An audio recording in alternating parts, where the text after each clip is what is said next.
continuando con lo que es el reconocimiento del equipo, vamos a encontrar una tercera placa, que justamente es la que tenemos en pantalla, ¿no? Es la placa de capacidad de carga del equipo, ¿ya? Voy a hacer la pregunta aquí a Cristian. Cristian, buenas tardes, ¿me escuchas?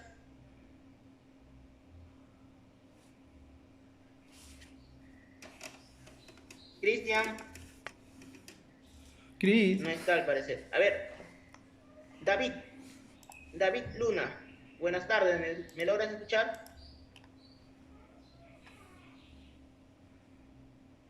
David.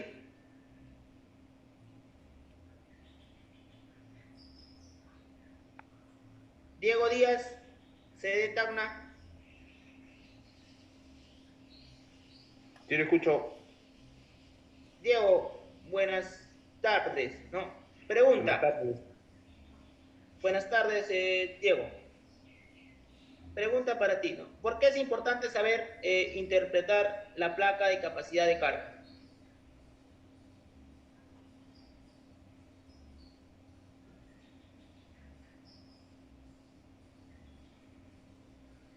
A ver. Es importante porque así podemos saber la capacidad en la cual debemos tener para poder cargar un producto.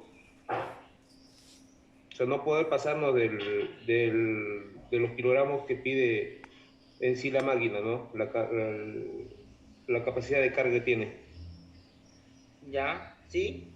Gracias, estimado, ¿no? Entonces, va a ser importante saber interpretar esta placa, ya que nos va a indicar cuánto podemos cargar como máximo, ¿sí? Cuánto podemos cargar como máximo a una determinada altura, ¿no? Teniendo en cuenta una distancia al centro de gravedad de la carga, ¿no? ¿Qué me va a indicar? Nuevamente lo repito, cuánto puedo cargar, ¿sí? ¿Cuánto puedo cargar a una cierta altura teniendo en cuenta una distancia al centro de gravedad de la carga, ¿sí? Entonces, este punto lo vamos a dejar para más adelante, ¿sí? Vamos a continuar con el reconocimiento del equipo. Este punto lo vamos a ver más adelante, ¿ya? Más a profundo. Partes externas del equipo, ¿no?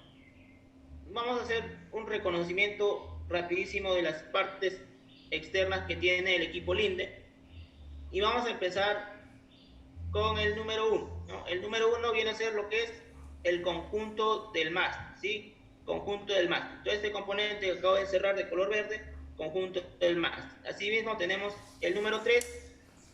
El número 3, a ver, estimado José Medina. Maravilla.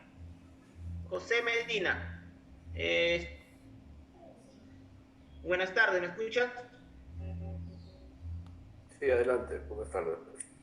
Buenas tardes, estimado. El componente número 3, ¿qué parte del equipo me indica? Es la parrilla protectora de la máquina. El número 3.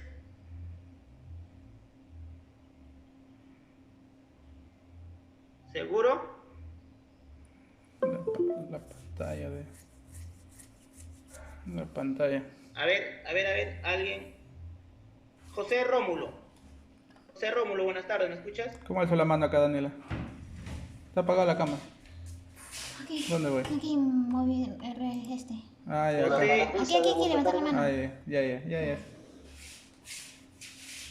No. A ver. En este caso viene a ser, o en ese punto está ubicado Entonces, lo que es... sería el tablero digital que hay, ¿no? Efectivamente, estimado, ¿no? El display del equipo, en todo caso, la pantalla de Está que pregunta uno por uno, del pe amor. equipo, ya, el display, sí, el display del equipo. Pero recién la lanzaba. ¿Qué otro componente tenemos? El número 4, perdón, que viene a ser los cilindros de inclinación, cilindros hidráulicos de inclinación. El número 5, lo que son los comandos de luces. El número 6, los joysticks. ¿sí? Y por aquí vamos a pasarnos al 12, el contrapeso del equipo. Asimismo, el número 13, el eje de dirección. El número 17, lo que es el peldaño de acceso del equipo. El número 19, el eje motriz. El número 20 viene a ser lo que es el porta horquillas. El número 22, las horquillas del equipo. Y por aquí el número 25, lo que son las cadenas de masa, ¿sí? El número 23, el seguro de las horquillas. Continuando con el reconocimiento, vamos a pasar a los controles del equipo, ¿no? De igual forma, un reconocimiento rapidísimo, ya que son componentes que ustedes ya conocen, ¿sí? El número 5, freno de estacionamiento, ¿sí? También tenemos lo que es el número 8 y el número 9, que son los joysticks del equipo, ¿sí? Si el equipo solo tiene 2 joysticks, porque hay equipos que tienen también de 2 o 3 o de 4 joysticks, ¿no? En este caso son equipos de joysticks. Las funciones serían las siguientes, ¿no? Si yo lo inclino hacia la derecha, sube. Viene a ser elevación, hacia la izquierda, descenso, ¿no? Hacia atrás, inclinación hacia atrás, y hacia adelante, inclinación hacia adelante. Asimismo, lo que es el joystick del lado derecho, si yo lo inclino a la derecha, abre la tapa. Laterales a la derecha, y a la izquierda, laterales a la izquierda, ¿no? Si el equipo tiene tapas estabilizadoras, serían las funciones del joystick al inclinarlo hacia adelante y hacia atrás, ¿no? Asimismo, vamos a tener una cara de 2 uñas. Sí, efectivamente, ¿no? Va a ser de 2 uñas. De Peñato, cállate. ¿Ya? Como les digo, los de 4 uñas ya tienen joystick individuales, que solamente va a cumplir 2 funciones, ¿no? Continuando, el número 12, ¿qué es lo que me indica? A ver, por aquí la pregunta. Daniel, ¿quieres participar? Esa es la el número 12 es el clauso. Gracias, Daniel. Efectivamente, ¿no? Es un dispositivo de seguridad llamado clauso. Efectivamente. Gracias, Daniel, ¿no? Mira, Bembe, a ver, Bembe, ¿dónde está el clauso? Sí, está apagado. Tenemos lo que es el sistema de pedales del equipo, ¿no? ¿Dónde está el clauso para ti Marcha acá? hacia adelante, marcha hacia adelante, marcha hacia atrás. Y ¿Cuál? lo que es Porque te acuerdas que ha sido el 12. freno de servicio del equipo, ¿ya? Ahora, ¿qué más debemos conocer del equipo? Lo que es el tablero o pulsadores de luz, ¿no? Las luces que el equipo, que nuestro equipo que vamos a operar tiene. ¿Qué luces tienen? Los faros posteriores, sí, luces de faros posteriores, luces de emergencia, ¿no? Faros de techo, faros frontales altos, asimismo los faros frontales bajos y la luz de cabina, ¿ya? Siguiendo con la presentación, vamos a encontrar aquí lo que es el dispositivo indicador, en todo caso display, también llamado pantalla o tablero del equipo, ¿no? Dentro del tablero vamos a encontrar diferentes pictogramas, ¿no? Diferentes símbolos que nos van a indicar algo, ¿no? Nos van a indicar una advertencia, ¿ya? Vamos a repasar los principales, o en todo caso los símbolos principales que pueda emitir nuestro equipo, ¿ya? Empezamos con esto de aquí, con este símbolo. La pregunta es para Luis Sánchez. Luis Sánchez, ¿me escuchas?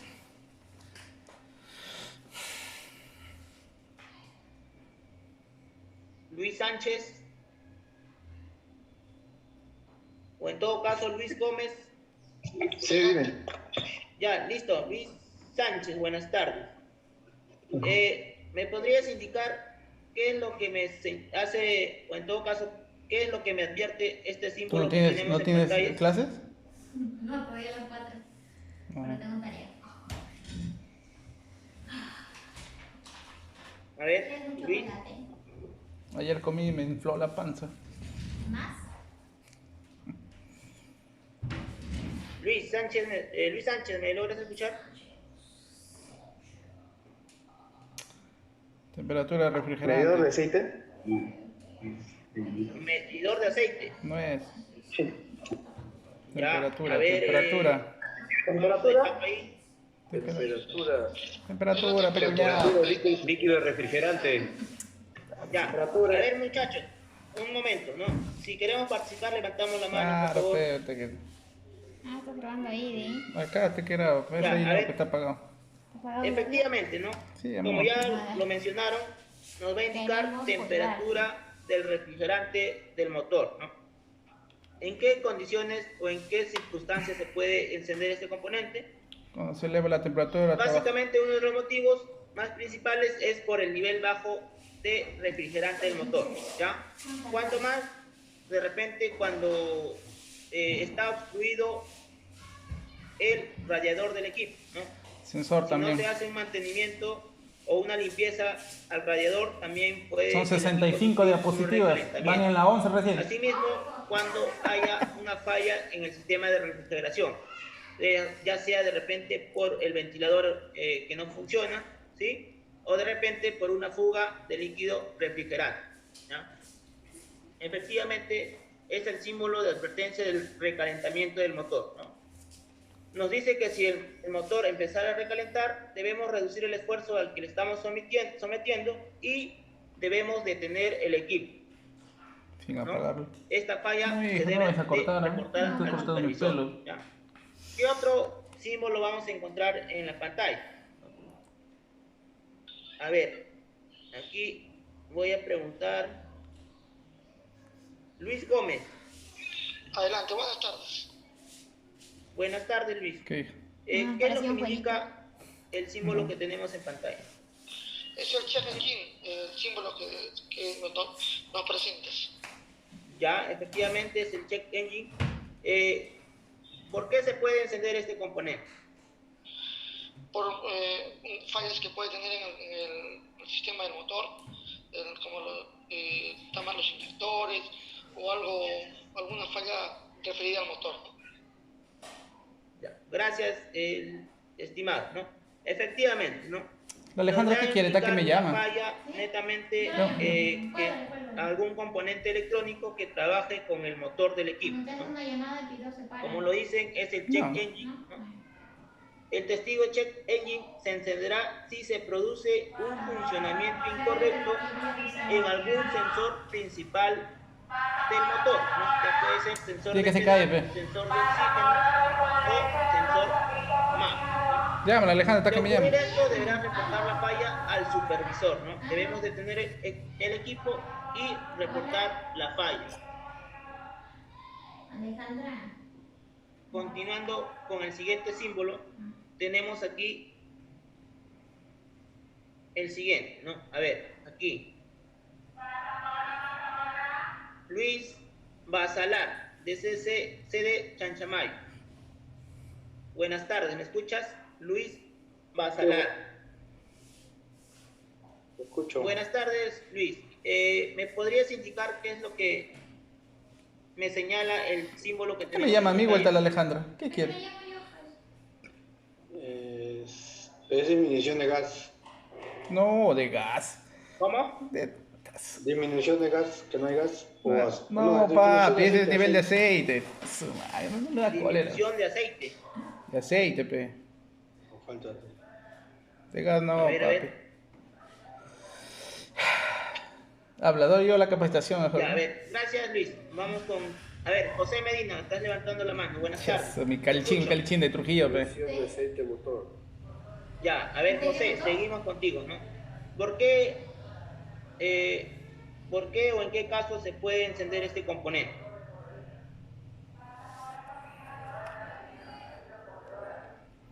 Porque está bajo de aceite el motor o por alguna buena lubricación. Gracias José. Efectivamente, ¿no? Nos va a indicar la presión del aceite de motor, ¿no? Presión baja del aceite de motor. ¿Cuándo se va a encender? Uno, como ya lo dijo, puede ser cuando el aceite está por debajo de lo especificado, ¿no? Por debajo de lo 1000, ¿no? Asimismo, también se puede encender por alguna falla en lo que es la bomba de aceite del motor, ¿ya? Es el símbolo de advertencia de baja presión, ¿no? Si el nivel de aceite del motor está por debajo de lo especificado, podría variar la presión en el sistema de lubricación del motor, ¿ya? Esto será registrado por el sistema de control y se encenderá una luz de advertencia en el tablero, ¿no? ¿Qué debemos de hacer? Si se llegara a encender, debemos de detener el equipo inmediatamente, ¿sí? Para evitar mayor daño dentro de los componentes del motor. Tenemos este siguiente símbolo, ¿sí? Y aquí voy a preguntar a mi mamá estaba descansando. ¿Qué pasó? ¿Dónde está? José Rómulo. José Rómulo, buenas tardes, ¿me escuchas? Sí, le escucho.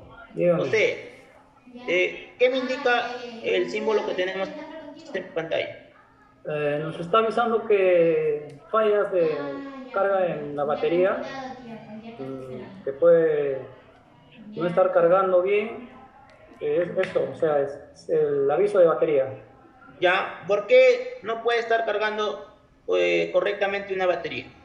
Uno es por tiempo de vida, o puede ser que el alternador está fallando, no está cargando. ¿Ya? Así, efectivamente. Gracias, estimado, ¿no? Okay. Entonces, como le dijo ayer el compañero, viene a ser la luz de alarma de carga de batería, ¿no? Nos dice que este componente va a trabajar de la siguiente manera. Cuando abrimos contacto, va a estar encendido en el display, ¿no? Solo cuando abrimos contacto. ¿Cuándo se va a apagar? Cuando el motor está funcionando, ¿no? Nos dice que deberá encenderse cuando se accione la llave de contacto, o sea, cuando abrimos contacto, ¿no? Y se debe de apagar cuando el motor está en funcionamiento, ¿no? Una vez que arrancamos el motor, este componente o este símbolo se debe de apagar en el tablero del equipo, ¿ya? Si permanece prendida mientras el motor está funcionando, deberás estacionarte en un lugar seguro y reportar la falla al supervisor, ¿ya? ¿Por qué motivo se puede encender? Uno, ya me aburrí. por la misma batería que ya no recepciona la carga del alternador, ¿no? Cuando ya culminó su ciclo de vida la batería. Cuando una batería ya termina su ciclo de vida, ya no va a retener la carga que genera el alternador. ¿Cuándo más se puede encender? Cuando el alternador está fallando, ¿no? Si el alternador está fallando, no va a generar carga, ¿no? De igual forma se va a encender. Otro motivo por el cual se enciende es de repente por un falso contacto de algún cable que conecte o que una lo que es el alternador con la batería, ¿ya? Siguiendo con los símbolos de advertencia, tenemos este siguiente, ¿no? A ver, aquí John Guamán, de CD Chanchamay. Buenas tardes, ¿me escuchas? Sí, buenas tardes. John, sí, pregunta, ¿qué es lo que me indica el símbolo que tenemos en pantalla? Eso es el mástil. La posición de la horquilla, ¿sabe? Ya. El mástil ¿A qué me de hace elevación. referencia con el mástil? Posición de las horquillas. Te indica si tiene algún desperfecto en el mástil. No, es posición. Ya, ¿Cómo se algún llama toda la desperfecto. imagen que A está ver, presentando? ¿Ah? ¿Cómo se llama toda la imagen? O sea, el tema. gracias, ¿cómo se John. llama? Voy a preguntar a... Manejo seguro montacarga. A ver, ahí, Daniel Quiroz, ¿quieres participar? Veo que estás levantando la mano. ¿Por qué se ha quedado un poco a veces? Nos indica la posición de la horquilla. En el que está la posición de la horquilla. Ya, posición de la horquilla, me dice. A ver, José Medina, ¿también deseas participar? Veo que también estás levantando la mano. Bajar la mano. Ya está. Ya. José. Eso Sí, te escucho. El exceso de carga en las uñas, ¿no?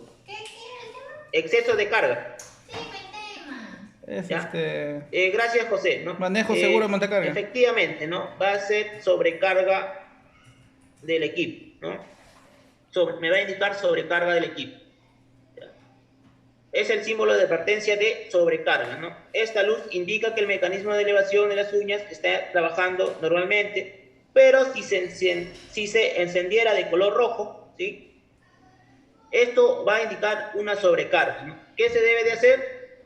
Debemos de bajar inmediatamente la carga que deseamos o en todo caso que queríamos elevar, ¿no?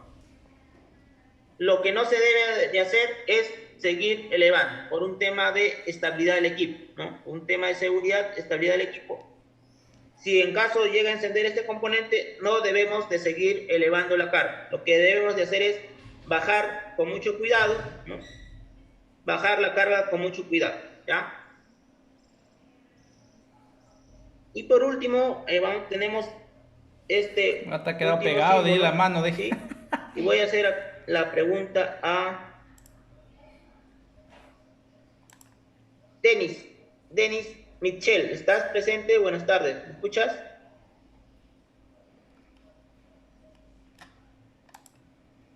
Denis.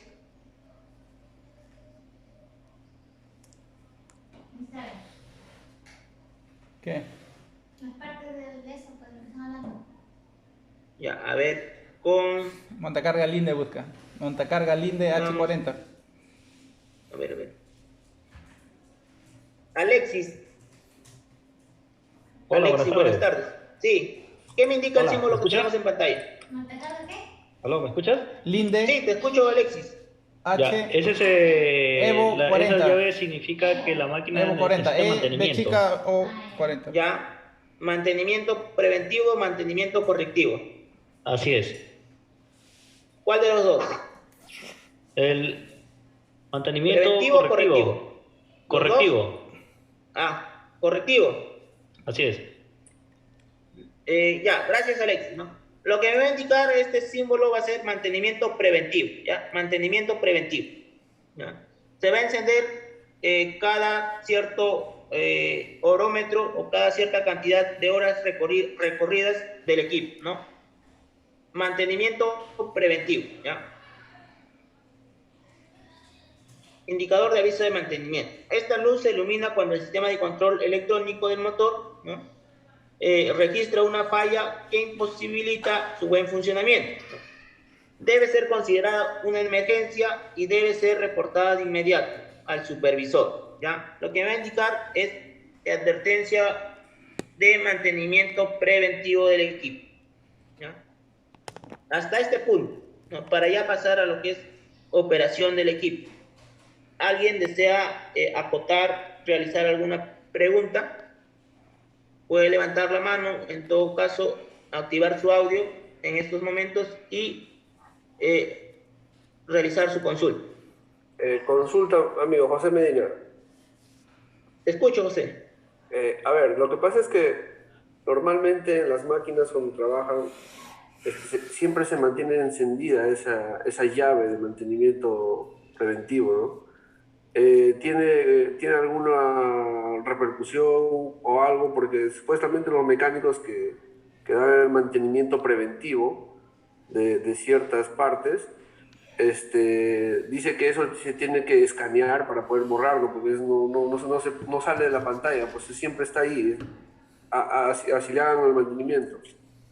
Ya, efectivamente, gracias, José, ¿no? Para poder borrar este símbolo de advertencia es necesario conectarse mediante el software del equipo, ¿no? Si es que el mecánico de mantenimiento, sí, el personal de mantenimiento, no tiene el software, no va a poder borrar este alarma, ¿ya? En todo caso, se realiza el mantenimiento, ¿no?, que corresponde al equipo, ¿sí? Una vez que se realice el mantenimiento se borra, lo normal es borrar el símbolo, ¿no? Pero para esto debe de tener el software, ¿no? El software.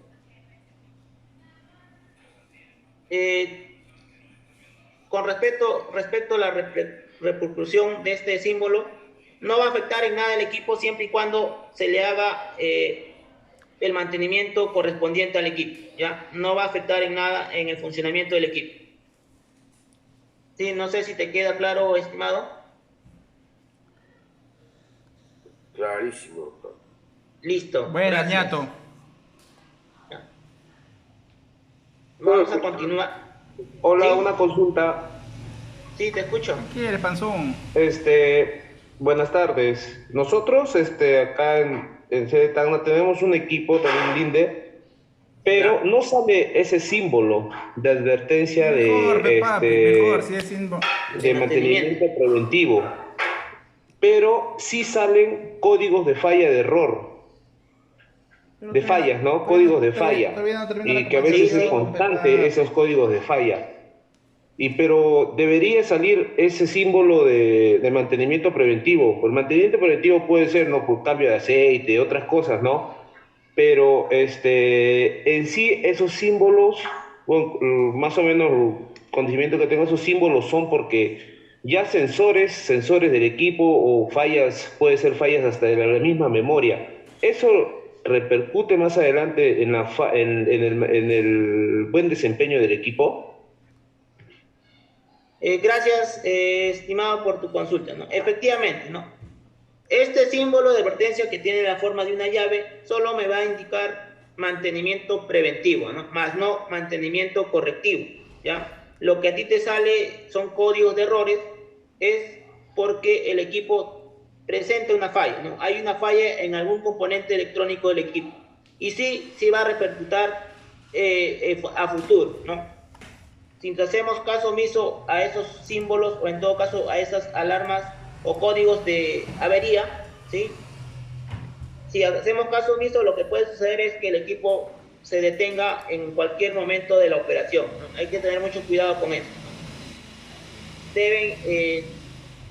Esos códigos de errores deben ser reportados para que pueda el equipo ser reparado. A ver, no sé si te queda claro, estimado. Ya, papi, sigue. Sí, está claro. Listo, Diego. Gracias, ¿no? Listo. ¿Qué, A ver, lapicero, ¿hay no? alguna otra consulta? ¿Lapicero de ti? Nada, continuamos, ¿sí? Operación del equipo, ¿no? Tenemos aquí la siguiente pregunta, ¿sí? Y quiero que me la responda el señor Alex Chávez. A ver, Alex Chávez, buenas tardes, ¿me escuchas? Perro flaco. Buenas tardes, sí. Sí, Chagui, ¿logras Chagui. visualizar la pregunta que tenemos? Sí. Listo, ¿no? Nos dice quién es el responsable de la seguridad en tu entorno laboral, ¿no? Hablando netamente del operador del equipo, del operador de montacarga, ¿no? ¿Quién será Ya el te dijo la responsable? respuesta, ya. El operador. Aquí estamos involucrados desde yo que opero un montacarga y todos estamos en nuestro entorno, ¿no? Porque todos tenemos nuestra parte Lengua mocha, así se pone cuando. de responsable del sector laboral. Ya. Todos los que estamos en mi área, o sea, todo lo que estamos dentro de mi área somos responsables. Ya, listo, Alex. Vamos a dejarlo ahí. A ver, Luis Gómez, me estás levantando la mano. A ver, te escucho. Sí, nada más para acotar lo que decía el compañero en la pregunta, ¿quién es el responsable de la seguridad en tu entorno laboral? El responsable somos cada uno de nosotros, porque nosotros antes de iniciar la operación de nuestro equipo, hacemos la verificación, nuestro checklist, verificamos externamente, hacemos las pruebas que siempre se requiere hacer, y si vemos que en una de ellas está mal, lo reportamos y Mal simplemente está, no no está operamos el equipo porque vamos a exponernos nuestra seguridad y la seguridad del entorno que tenemos alrededor nuestro. Por eso yo creo que el mayor responsable de la seguridad del entorno laboral eres tú mismo. Gracias. Gracias, Luis Gómez, ¿no? De sede Tacna. Muchísimas gracias. Efectivamente, Luis, totalmente de acuerdo contigo, ¿no? El único responsable en el entorno laboral va a ser, en este caso, el operador, ¿no? Ustedes mismos, ¿ya? ¿Por qué? Porque el operador, número uno, debe conocer su equipo, ¿no? ¿Y a qué nos referimos con conocer su equipo? Debe de conocer, primero, la capacidad de carga, asimismo, debe de conocer qué función cumple cada uno de los componentes que tiene su equipo, ¿no? Uno de los ejemplos puede ser las funciones de las palancas de mando hidráulico, ¿no? Si yo acciono hacia este lado, ¿qué función cumple, no? ¿Qué más debe conocer de ese equipo? Como ya lo dijo, debe conocer lo que, o en todo caso, debe de realizar su inspección preoperacional antes de iniciar sus labores, ¿no? ¿Qué más? ¿Por qué más es el responsable el operador? Asimismo, el operador debe ser hábil para la operación del equipo, ¿no? Número 1, conocer su equipo, ¿sí? Debe ser hábil en la operación, debe respetar las normas de seguridad, ¿sí? ¿Tienes clase? Debe cuidar el equipo y su entorno, y por último debe de tener una operación prudente, ¿sí? Operación prudente. Ahora, a ver, Carlos Nieto, buenas tardes. Carlos Nieto, buenas tardes. ¿Me escuchas? ¿Me logras escuchar? ¿Tomaría tu papá su pastilla? Sí.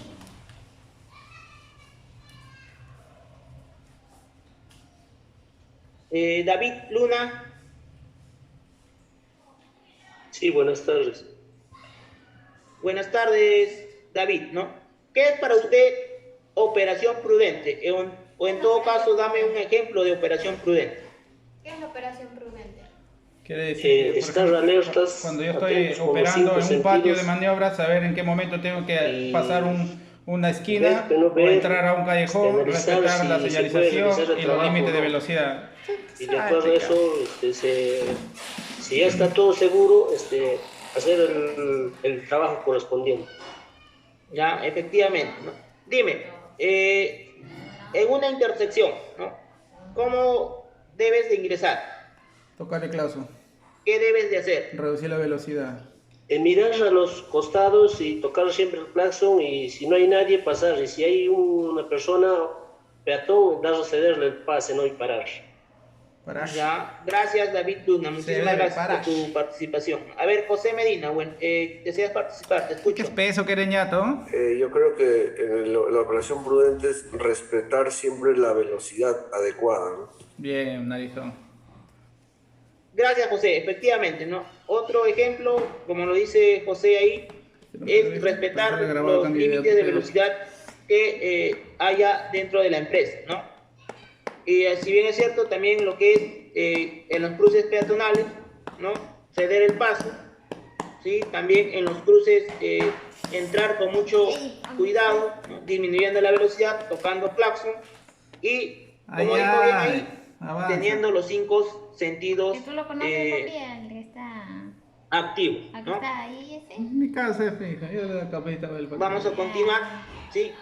Con respecto a las responsabilidades del operador. ¿Cuáles van a ser algunas de las responsabilidades del conductor? Van a ser las siguientes, ¿no? Para que el conductor realice de forma responsable su trabajo, debe conocer los siguientes puntos, ¿no? Número 1, lo dijimos hace un momento, debe conocer su equipo, ¿ya? ¿Qué más? El trabajo y el lugar en el que lo va a realizar. Debe conocer las cargas que va a mover, tanto en peso, tamaño y características, ¿ya? El tipo de paleta que debe utilizar para cada determinada carga, ¿ya? Los apilamientos que tiene que realizar durante su jornada laboral o durante su turno laboral, ¿sí? Las anchuras de los pasillos y las zonas estrechas que se va a encontrar durante el trabajo.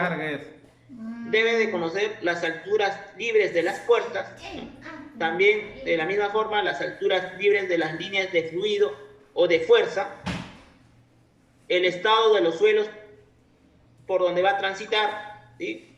La limpieza de la superficie de trabajo, la presencia de desniveles y obstáculos y los riesgos y medidas de prevención, ¿no? Para que el operador tenga una operación segura, o en todo caso un trabajo seguro, debe de conocer todos estos puntos de su área de trabajo, ¿ya? Ahora, antes de iniciar lo que es la operación del equipo, ustedes ya lo saben que se debe de realizar una inspección preoperacional, ¿ya? La inspección preoperacional al equipo. ¿Cuál va a ser el objetivo o los objetivos principales de esta inspección? Tenemos tres objetivos principales. Uno va a ser identificar desperfectos del equipo, ¿ya? Identificar desperfectos del equipo. Segundo, evitar pérdidas de tiempo por fallas que presente el equipo, ¿no? Y asimismo, lo que se va a buscar también es evitar accidentes, ¿ya? Por fallas que pueda tener el equipo.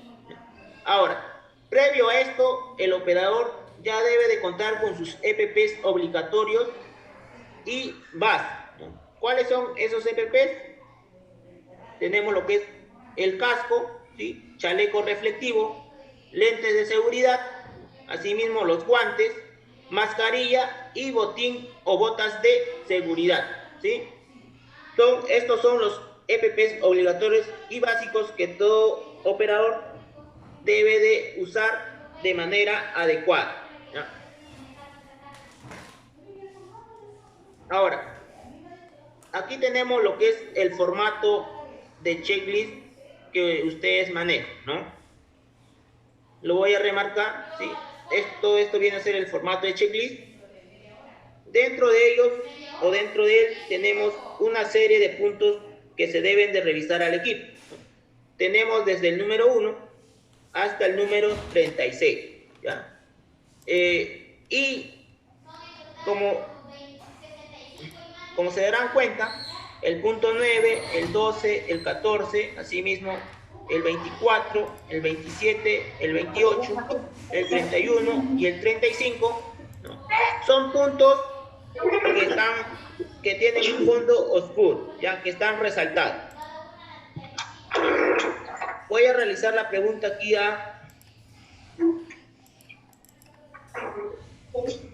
M. Gutiérrez. Buenas tardes, ¿me escuchas? A ver. M. Gutiérrez. Buenas tardes. Buenas tardes, Gutiérrez. ¿De qué sede eres? De sede Trujillo. De sede Trujillo. Buenas tardes. Pregunta, ¿no? ¿Por qué los puntos 9, 12, 14, 24, 27, 28, 31 y 35 tienen, o en todo caso, están resaltados? Porque son de prioridad, ¿no? Que tenemos que estar seguros bien de eso, que esté en buenas condiciones. Ya, me dices que esos puntos deben de estar sí o sí en buenas condiciones, ¿ya? Sí. Gracias, estimado. A ver, Luis Gómez, de sede Tacna, te escucho. Bueno, los puntos resaltados son los mínimos vitales del equipo. Quiere decir que si uno de ellos, de los resaltados, no funciona, el equipo no podemos operar. Tenemos que tener estos 8 ítems resaltados siempre operativos. Como lo vuelvo a repetir, si uno de ellos estuviera mal, el equipo no puede operar. Son los mínimos vitales del equipo. Listo, Luis Gómez, de sede Tacna. Muchísimas gracias, ¿no? Es tal cual lo dices, ¿sí? Son los mínimos vitales, ¿no? Como bien ahí lo dijo el compañero, si nosotros al momento de realizar la inspección, ¿no? Ponemos una X en alguno de estos puntos, ¿sí? En cualquiera de estos puntos, ¿sí? Quiere decir que el equipo no deberá de ser operado hasta que den solución a esa falla, ¿no? Por ejemplo, el número 9, ¿no? Si el extintor del equipo, ¿no? Al momento de realizar la inspección preoperacional nos damos cuenta que está vencido, no está vigente, no se podrá operar el equipo, ¿no? Debemos de esperar que realicen la recarga del extintor, o en todo caso que realicen el cambio del extintor. Del mismo modo con respecto al número 12 y 14, ¿no? El 14, por decir, cinturón de seguridad en buen estado. El cinturón de seguridad del equipo o del equipo que vamos a operar está en mal estado, de igual forma el equipo no deberá ser operado hasta que den solución a esa falla. Y así sucesivamente con todos los puntos que están resaltados, ¿no? De los 8 puntos que tenemos. 8 o 9 puntos que tenemos resaltados, ¿ya?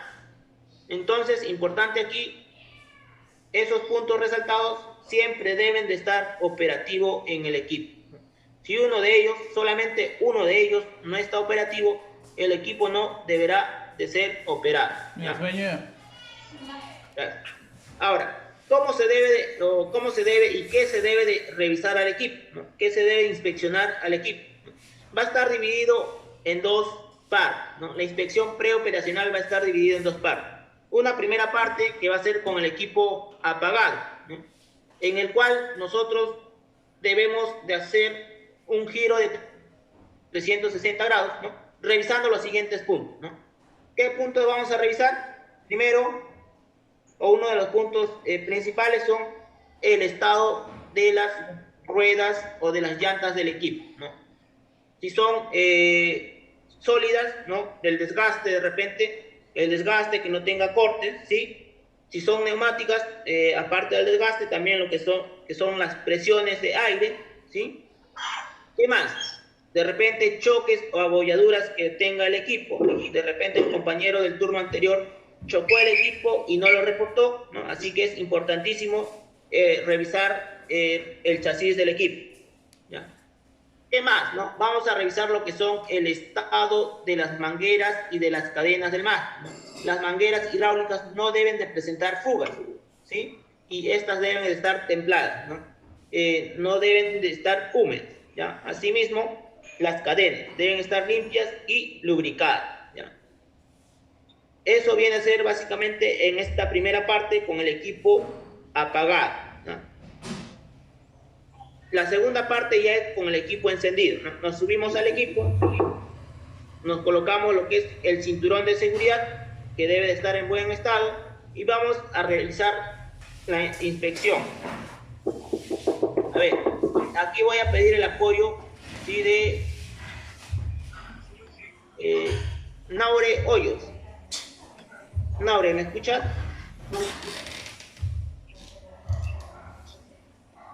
Naure Hoyos, buenas tardes, ¿me escuchas?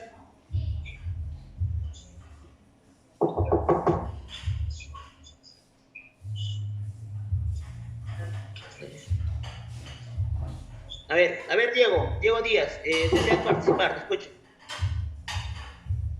Bueno, lo primero ya cuando cuando ya ponemos el cinturón de seguridad, uno de lo básico, bueno, lo básico que debemos hacer es prender el equipo y poder ciclar todo el líquido hidráulico que tiene el equipo que pasa con las mangueras, porque hay casos que, bueno, yo he visto que prenden la montacarga y lo primero que hacen su inspección y salen de frente a trabajar.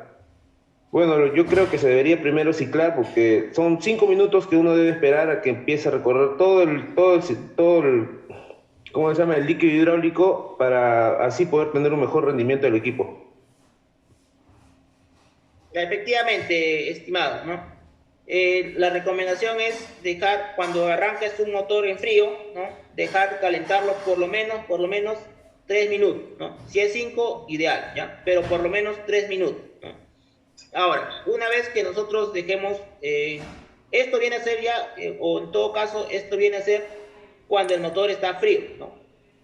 Ahora, ¿qué más debemos de revisar, inspeccionar en esta segunda parte al equipo? A ver ahí, si desean participar, levantan la mano, por favor. Ya, sí, continúa contigo, Diego, si deseas participar. No, disculpe, se accionó. Ah, ya, no es. A ver, Luis Gómez, te escucho. Bueno, también revisamos el estado de los joysticks, revisamos al momento de que no se prenda un testigo que no debe de prenderse, nuestra pantalla debe estar completamente limpia, solamente debe figurarnos el orómetro y el consumo del gas. También verificamos el estado de las luces, prendemos todas las luces, el funcionamiento de la tapa, o accionamos el joystick de la tapa para que suba, baje. Como lo dijo bien mi compañero, hacemos circular el líquido, hacemos circular el hidráulico en perfectos por todo el equipo para que tengamos un mejor y óptimo trabajo con nuestro equipo y en cada turno, ¿no? Gracias, Luis Gómez, efectivamente, ¿no? Sí. Entonces, en esta segunda parte de la inspección lo que debemos revisar es básicamente el funcionamiento correcto del equipo, ¿sí? El funcionamiento correcto de todos sus sistemas del equipo, ¿no? Número 1, el sistema hidráulico, ¿no? Elevación, descenso, inclinación, laterales, ¿no? Las tapas estabilizadoras, y hacerlos accionar con mucho cuidado, ¿no? Y despacio, ¿ya? De esta forma vamos a verificar el correcto funcionamiento, ¿no? ¿Qué más que otro sistema? El sistema de tracción, ¿no? Marcha hacia adelante, marcha hacia atrás, stop, ¿no? Freno de servicio del equipo, ¿no? Deben responder correctamente. Asimismo, como lo mencionaste, el sistema de luces. Todas las luces del equipo deben estar operativas, ¿no? ¿Qué más? El sistema de dirección del equipo. Derecha, izquierda, ¿sí? Debe de estar en óptimas condiciones, ¿ya? Asimismo, importante también revisar lo que es el claxon del equipo y la alarma de retroceso, ¿ya? Si todo está operativo, entonces procedemos a realizar o a empezar, en todo caso, nuestras labores, ¿no? Si encontramos alguna falla o algún funcionamiento incorrecto, alguna anomalía en el equipo, sabemos perfectamente que esto se debe de registrar y se debe de reportar al supervisor, ¿ya? Importante reportar las fallas del equipo. Continuando con esto, tenemos aquí los aspectos básicos, ¿sí? Aspectos básicos de seguridad con los que debe de contar un montacargas para poder ser operado, ¿no? Nos dicen que estos deben de estar en perfecto estado. ¿Cuáles van a ser esos aspectos, ¿no? Tenemos por aquí lo que es las mangueras y las cadenas del sistema hidráulico, ¿no? Las mangueras no deben de presentar fugas, asimismo las cadenas deben de estar limpias y deben de estar templadas, ¿ya? El cinturón de seguridad, importantísimo, ¿no? Debe estar en buen estado, ¿no? La correa no debe de presentar desgaste, ¿no? Debe de encrochar correctamente. El sistema de frenos del equipo, ¿ya? Debe de responder correctamente. Asimismo, lo que es el claxon y la alarma de reversa. Tenemos también que revisar lo que son las luces delanteras y las luces posteriores. Asimismo, las horquillas deben de estar alineadas y deben de estar en perfecto estado, ¿no? Las horquillas no deben de estar dobladas. ¿Qué otros aspectos tenemos? Vamos a tener lo siguiente, ¿no? Por aquí tenemos el estado de la circulina, ¿no? La circulina, ¿sí? Debe de funcionar, ¿ya? Importantísimo. Es un dispositivo que alerta la presencia del equipo, ¿ya? Las palancas de mando hidráulico, ¿no? Deben estar en buenas condiciones. Asimismo, lo que es el sistema de combustible, estas no deben de presentar fugas, ¿sí? Las mangueras no deben de estar húmedas, ¿ya? Y deben de estar en buen estado. Las luces de freno, de reversa y direccional, ¿no? Deben de funcionar correctamente. El compartimiento del motor debe estar libre de ruidos extraños, ¿no? Ruidos u olores extraños, ¿ya? ¿Qué más? Las llantas del equipo, ¿sí? No deben de presentar demasiado desgaste, ¿sí? También tenemos lo que es el sistema de dirección del equipo, deben de responder correctamente. Y por aquí tenemos lo que es la marcación de altura máxima de carga para tránsito frontal, ¿ya? Aquí me voy a detener para hacerle la siguiente pregunta a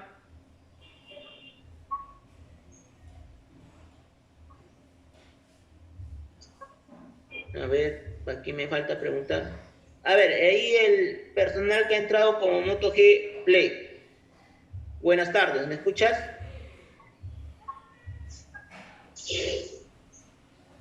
A ver, ahí el que ingresó como Moto G9. Nada, ahí el que entró, el Chiclayo. A ver, de sede Chiclayo.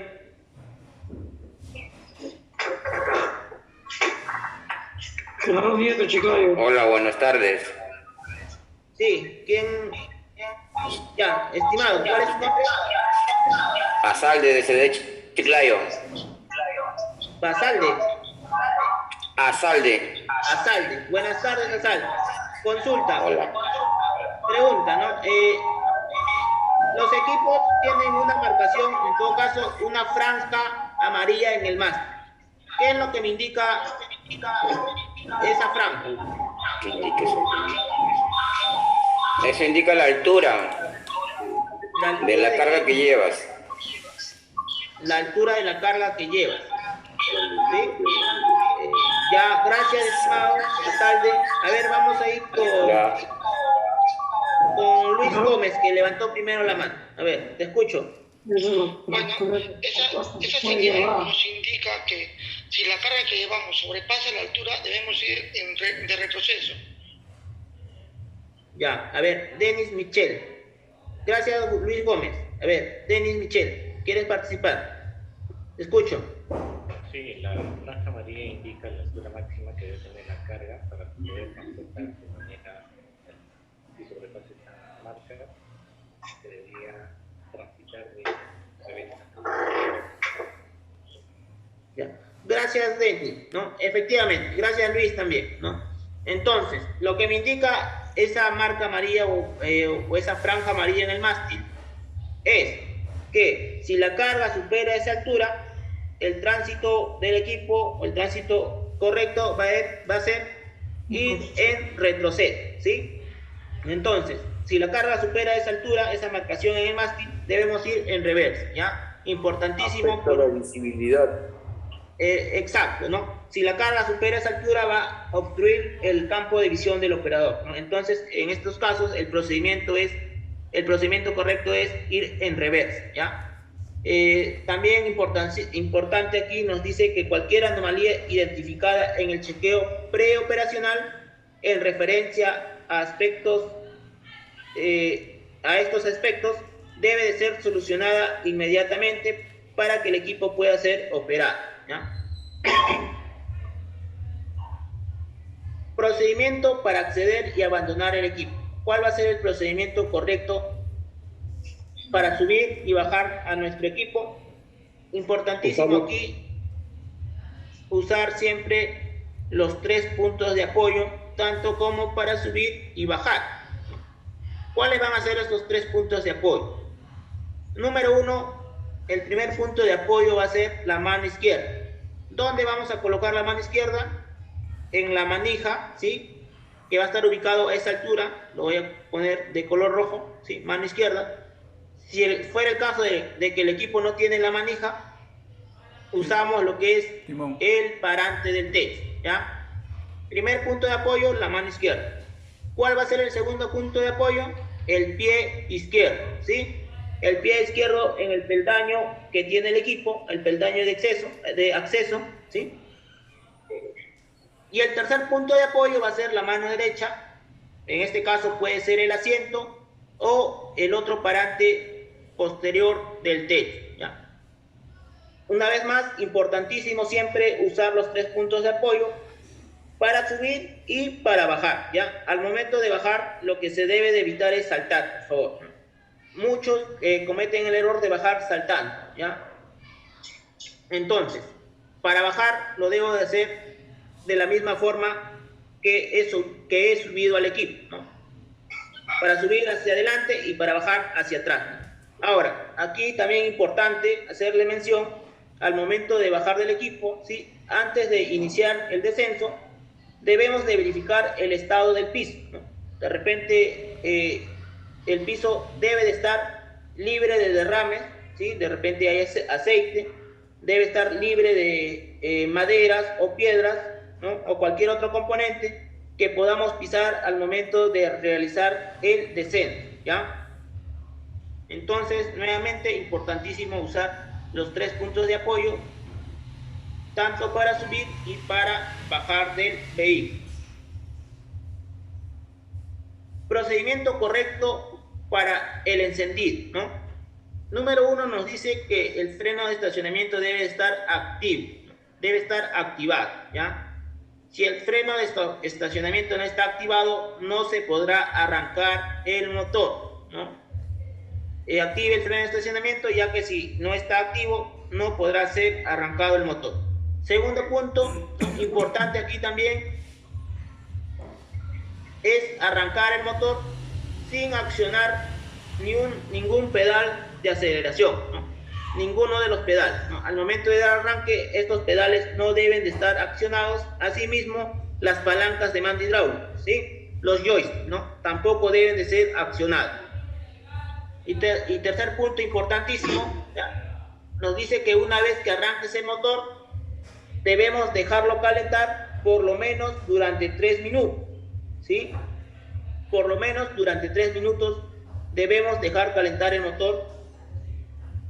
¿Para qué? ¿Para qué va a ser importante dejar calentar? A ver, le voy a hacer la pregunta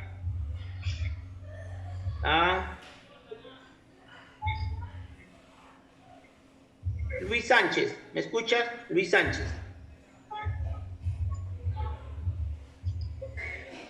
Luis Sánchez, ¿me escuchas?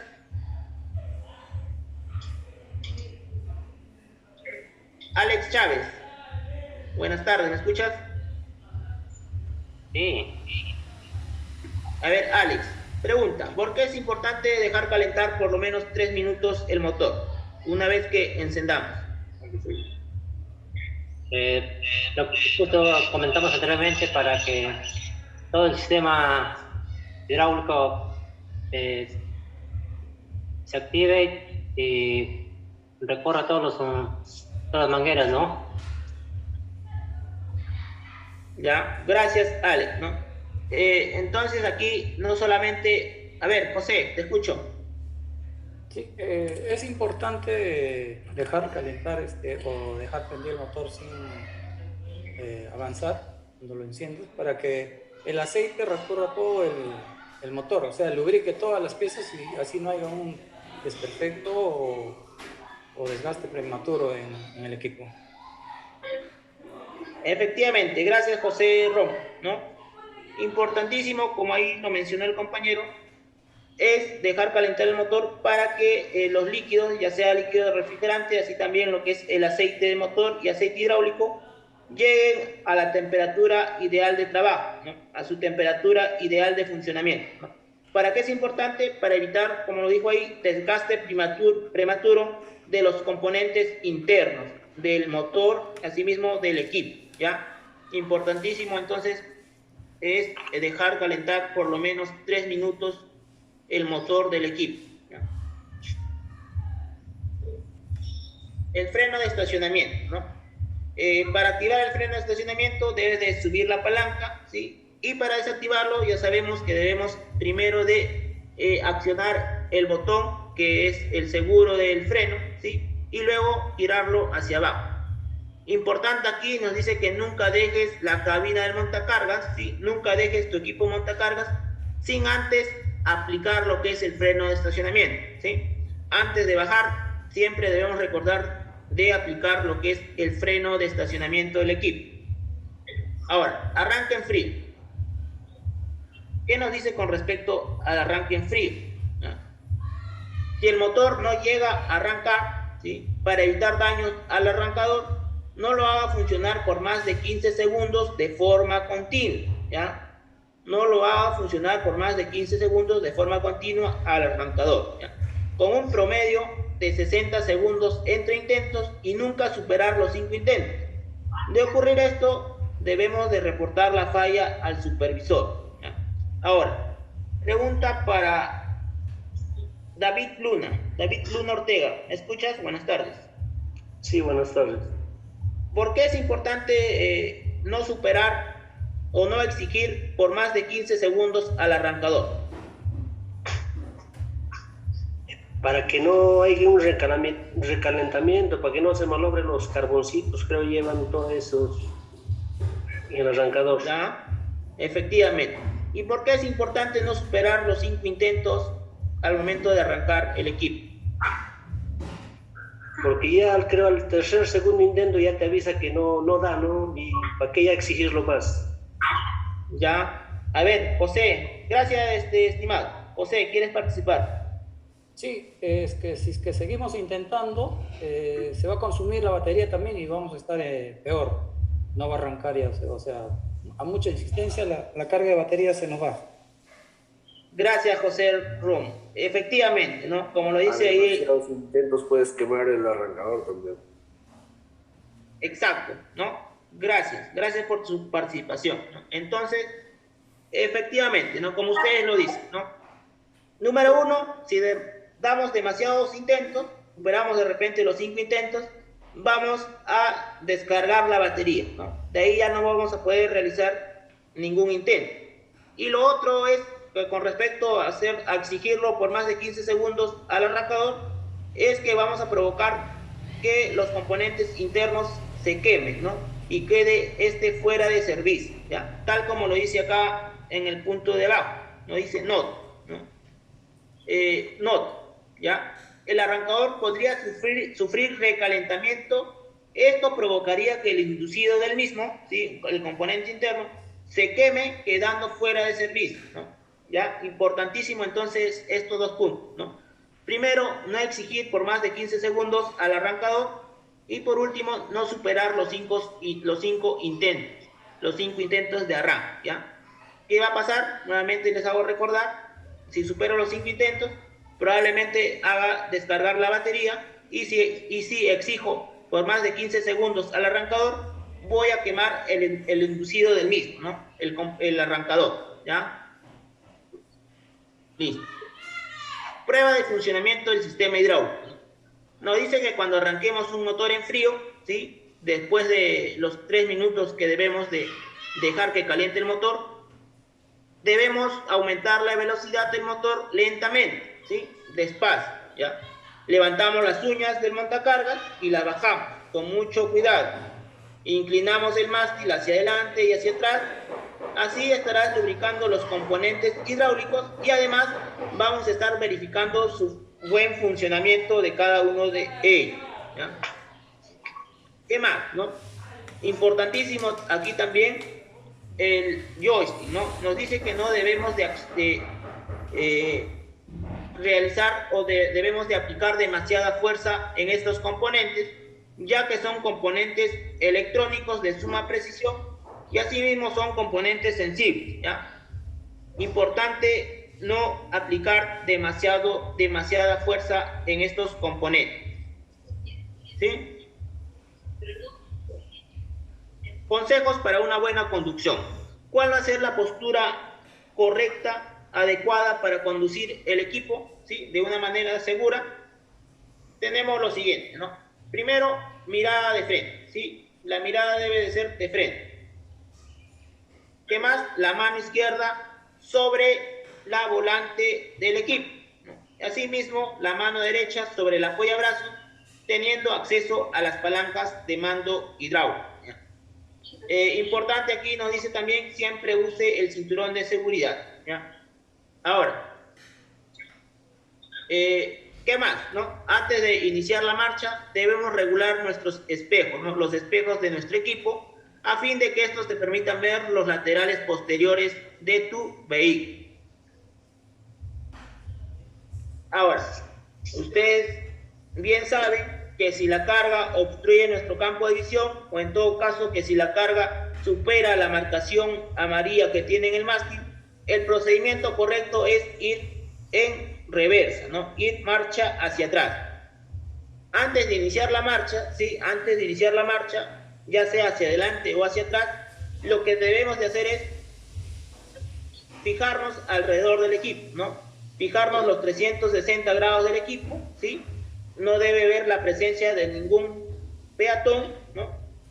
¿Qué más? Debemos tocar el claxon, ¿no? Si vamos hacia adelante, tocamos una vez. Si vamos a ir marcha hacia atrás, tocamos 2 veces.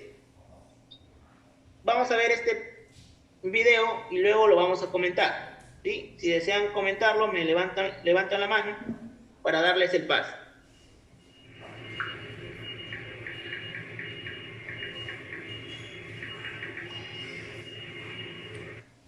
A ver, lo voy a poner nuevamente.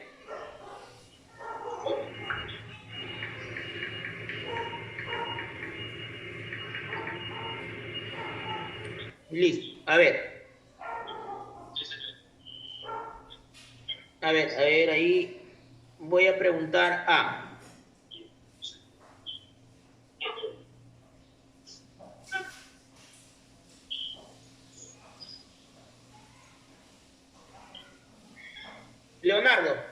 Bueno, Leonardo está sin audio.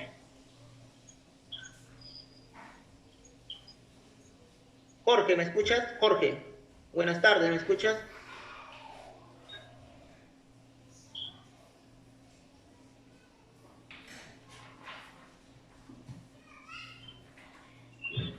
A ver ahí, Carlos Nieto, ¿me escuchas?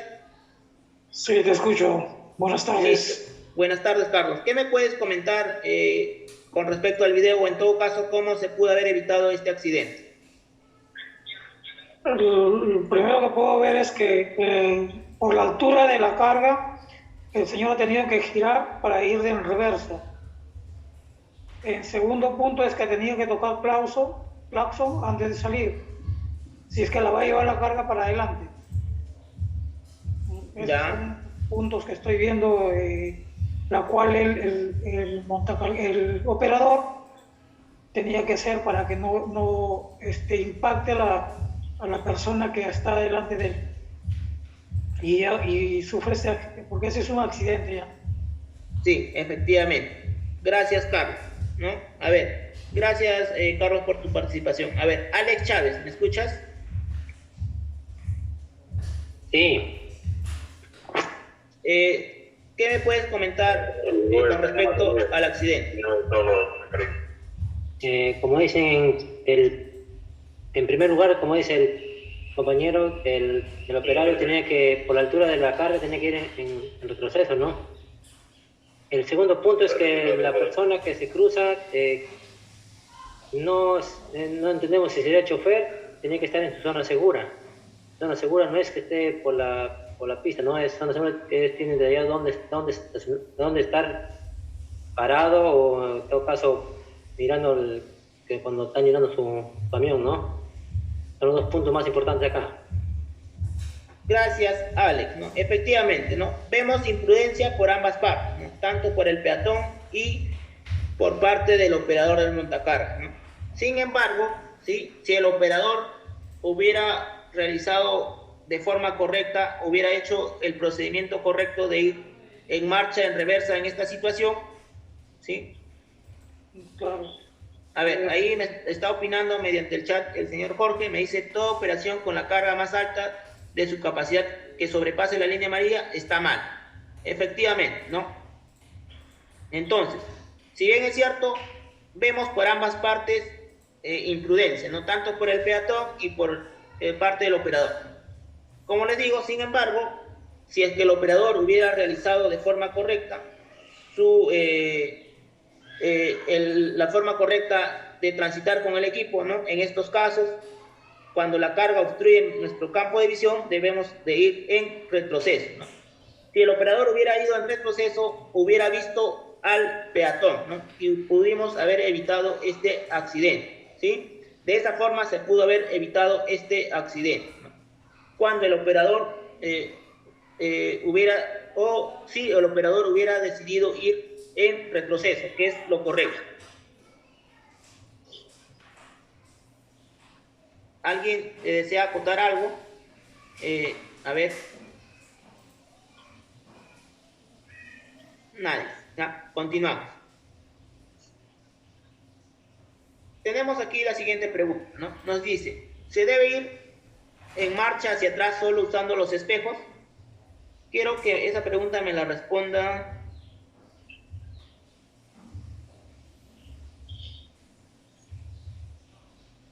Luis Basalar. ¿Me escuchas? Luis. Sí, le escucho. ¿De Chanchamayo? Escucho. Sí, tenemos ahí la siguiente pregunta. Nos dice: ¿se debe de ir en marcha hacia atrás solo usando los espejos? ¿Cuál es tu respuesta? No, porque el asiento es un poco reclinable a unos 45 grados, creo, 35 grados, y podemos ver una visión hacia atrás. En el otro, por un lado se puede ver por el espejo, por el otro tienes que estar volteando, mirando hacia atrás. Sí se puede voltear atrás. Efectivamente, gracias Luis Basalar. Entonces, la respuesta sería no. ¿cierto? No se debe de ir marcha hacia atrás solo usando los espejos. A ver, José, te escucho, ¿quieres participar? Sí, los espejos para mí solamente es como un auxiliar. Cuando voy a empezar un retro, veo a la derecha, a la izquierda, y siempre yo, es importante ir de voltear o tirar hacia atrás, porque tienes mayor visión y así evitar accidentes, ¿no? Eso sería. Gracias, José. ¿No? Efectivamente, ¿no? Entonces, nuevamente, recalco que la respuesta sería no. No se debe de ir marcha hacia atrás solo usando los espejos. Sí, José Medina, te escucho.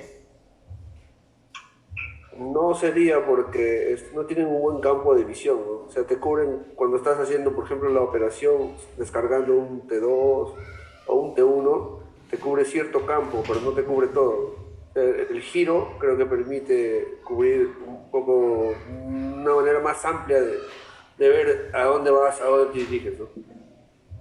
Gracias, José. Efectivamente, ¿no? Girando el cuerpo voy a tener un mejor campo de visión del sentido de trayecto del equipo, ¿no? Efectivamente. Entonces, nuevamente, no sería la respuesta. No se debe de ir marcha hacia atrás solo usando los espejos, ¿no? Ya que los espejos también tienen puntos ciegos, ¿no? Nos dice aquí que si solo consideramos el uso de los espejos en el avance marcha hacia atrás, vamos a estar conduciendo parcialmente a ciegas, ¿no? Pues no verás qué hay exactamente detrás de tu equipo, ¿ya? Importantísimo al momento de ir marcha hacia atrás es girar ligeramente el cuerpo para tener un mejor campo de visión, ¿ya? Para retroceder deberás girar ligeramente el cuerpo, así podrás ver qué se encuentra en la parte posterior de tu equipo, ¿no? Ahora, por ahí escuché que tiene... que usan lo que es el giro del asiento, ¿no? Si el equipo tiene el sistema de giro del asiento, es importantísimo, es importantísimo usar este sistema, ¿no? ¿Cómo acciona este sistema? El equipo va a tener por la parte del apoyabrazos, ¿sí? A la altura de los joysticks, va a tener el seguro que acciona lo que es el giro del asiento del equipo, ¿ya? Importantísimo usar este sistema para así tener una mejor operación, ¿ya? Aquí nuevamente vamos a ver este otro video que es bastante similar, bastante similar al video anterior.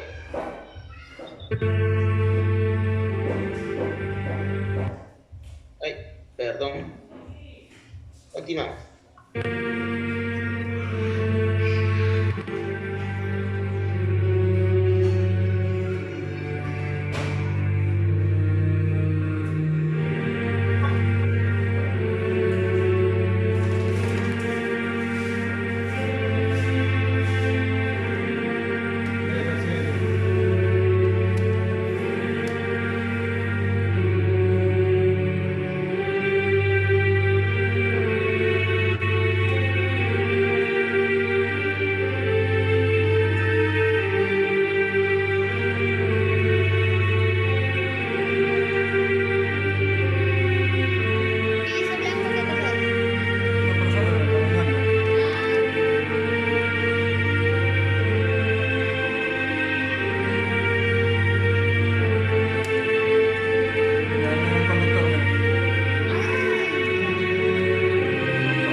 Baja de su carro. Listo, aquí vamos a poner pausa. A ver, Carlos Nieto. Sí. Sí, ¿qué me puedes comentar? Y nuevamente, ¿cómo se pudo haber evitado este accidente? Al ir con la carga, él no puede ir levantando el mástil con la carga, ¿cómo se llama? Llevándola en el aire, porque ahí más pierde la visión. Ya no tiene visión hacia adelante, lo cual ocurre el accidente porque le tapa toda la visión, está tapando a la hora de ir levantando el mástil. Así sea carga pequeña, le está obstruyendo la visión porque ya está levantando, ya está que ¿cómo se llama? No lo deja ver para adelante. Ese es mi punto de vista. Gracias, estimado. Efectivamente, ¿no? Por ahí por el chat me dice, Cristian, se debe de ir en reversa. No, me está preguntando. Efectivamente, en este tipo de operación, ¿sí? Si tenemos una carga voluminosa, el procedimiento correcto es de ir en reversa, ¿no? Ir marcha hacia atrás. Perdón, así sea carga pequeña, por más que lo deje ver, pero si yo lo voy llevando, levantando, corriendo, entonces ya me está obstruyendo la visión, ¿no? Exacto, Carlos, ¿no? Efectivamente, ¿no? Como tú lo dices, lo que no se debe de hacer es transitar con el equipo y a la vez elevando el sistema hidráulico, ¿no? Si yo quiero elevar el mástil, debo detenerme y recién hacer la elevación, ¿no? Sí. A ver, Jorge me dice, por ningún motivo se debe llevar la carga elevada. Efectivamente, ¿no? Lo que también vemos aquí, como hacen mención ahí, es la carga elevada. ¿Cuál es la altura ideal para transportar o para transitar con el equipo, ya sea con carga o sin carga? Me refiero a la altura de las horquillas. 15 centímetros. Efectivamente, ¿no? De 15 a 20 centímetros va a ser la altura ideal para poder transportar, para poder transitar con el equipo, ¿ya? Entonces, lo que vemos aquí nuevamente es imprudencia por parte del operador, ¿no? ¿Cómo se pudo haber evitado? Yendo en marcha en retroceso, ¿sí? Y tocando el claxon, ¿no? Nuevamente tampoco hay una señalítica, porque si vemos al primer señor que pasa, creo que es un supervisor o un auxiliar, no hay una señalítica determinada en el área, ¿no? Eso también influye mucho. El conductor también es una plataforma, debería haber una zona segura donde el conductor esté o su propia cabina, ¿no? Pero creo que no está determinado eso, ¿no? Sí, José, gracias por tu participación, ¿no? Nuevamente, al igual que el video anterior, vemos imprudencia por ambas partes, ¿ya? Ahí Cristian me dice, el conductor debe estar en su área segura y no debe estar deambulando. Listo, Cristian, ¿no? Efectivamente, ¿no? Como les digo, vemos imprudencia por ambas partes. Sin embargo, nuevamente, el único responsable aquí va a ser el operador del montacarga, ¿no? Si el operador hubiera ido en retroceso, en marcha hacia atrás, nuevamente hubiéramos evitado este accidente, ¿sí? Y por más que el peatón haya estado distraído, lo pudo haber visto, ¿no? Nuevamente, ¿no? Efectivamente también resaltar aquí que el chofer nunca debió de bajar de su vehículo, ¿ya? Listo. Elementos distractivos durante la operación del equipo. ¿Cuáles son estos elementos, no? Nos dice que algunas de las cosas que no debes de hacer mientras conduces son las siguientes. ¿Qué cosas no se deben de hacer mientras conducimos el equipo? Número 1, hablar por teléfono celular o enviar mensajes de texto, ¿no? Eso no se debe hacer. ¿Qué más? No debemos de comer y o beber mientras conduces. Asimismo, no se debe de fumar, no manejar usando solo una mano, ¿sí? Y esto nos hace referencia a esta imagen, ¿sí? A esta imagen que voy a remarcar de color azul, ¿ya? No manejar solo usando una mano, ¿ya? ¿Qué más? No manejar cansado o enfermo, ¿no? Si nosotros nos sentimos cansados o enfermos, debemos de reportarlo, en todo caso debemos de comunicarlo al supervisor. Importantísimo aquí la comunicación con el supervisor del área, ¿ya? ¿Qué más? Conducir bajo la influencia de alcohol o drogas. Alcohol, drogas o sedantes, ¿no? Asimismo, escuchar música no se debe de hacer mientras operamos el equipo, ¿sí? Una consulta. A ver. Sí, te escucho. Una consulta. ¿Cuántas son las horas, el tiempo máximo en horas que un operador debe estar en su máquina? ¿Por qué? Le hago esa pregunta porque hay a veces que se trabajan 12 horas de corrido y eso influye. ¿Qué influye? Cansancio, influye el estrés, y eso también repercute en que puede haber accidentes, se te puede caer algo. O sea, mi pregunta es, ¿cuánto debemos estar en operatividad en la máquina? Ya, sí.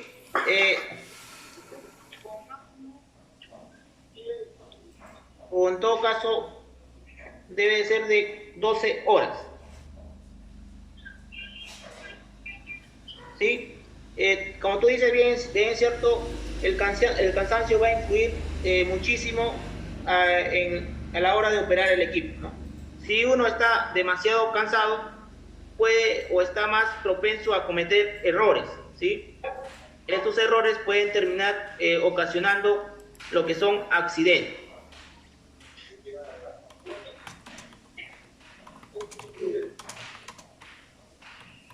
Importante aquí también es la comunicación, ¿ya? Importante es la comunicación con el supervisor, ¿no?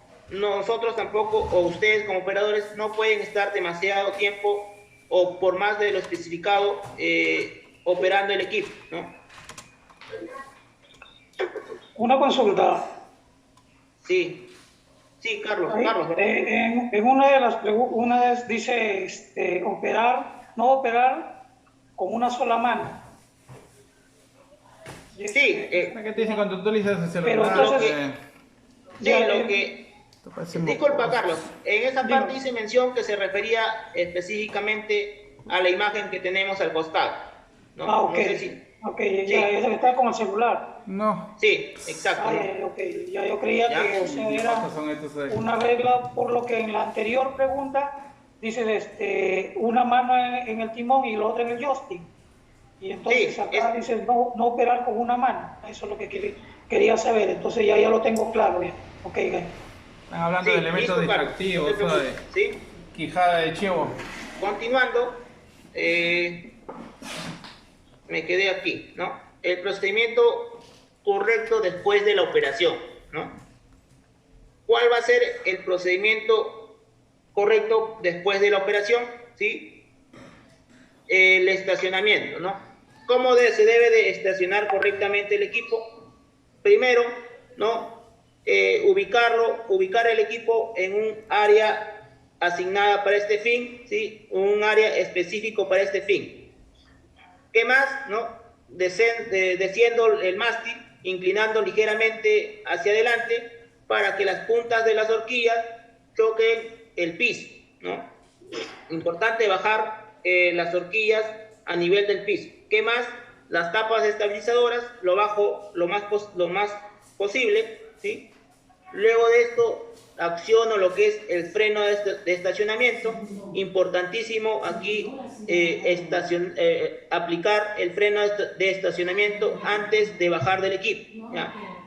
Luego lo recomendable o lo que se recomienda es dejar encendido el motor por aproximadamente 3 segundos para que el motor baje su temperatura, ¿sí? Luego de esto apagamos, nos retiramos lo que es el cinturón de seguridad y retiramos la llave si en caso el equipo tenga, ¿no? Hay equipos que tienen llave, así también hay equipos que se encienden mediante un código, ¿no? Si es el caso de que del equipo que tiene llave, retiramos la llave y procedemos a realizar el descenso del vehículo usando los 3 puntos de apoyo. Ahora, procedimiento para el apilado o desapilado. ¿Cuál va a ser el procedimiento correcto para apilar una ruma? Asimismo, para desapilar. Antes que nada, lo primero que se debe de hacer es alinearnos de forma recta, ¿sí? Alinearse de forma recta, ¿ya? Con respecto al lugar de apilamiento, ¿sí? Alinearnos de forma recta. Una vez que nos alineemos de forma recta, avanzamos hasta una distancia de 30 a 50 centímetros aproximadamente. Detenemos el equipo, ¿sí? E iniciamos la elevación del mástil. la elevación de la carga hasta una altura adecuada y luego ingresamos con mucho cuidado, ¿ya? Una vez que ingresemos con mucho cuidado, depositamos la carga, retrocedemos lo suficiente hasta tener el espacio para poder descender el mástil. Una vez que descendemos el mástil, procedemos a retirarnos del ala, ¿sí? Importantísimo nuevamente es alinearnos o alinearse de forma recta al lugar de apilamiento. Voy a ampliar esta imagen, ¿sí? Y voy a preguntar aquí a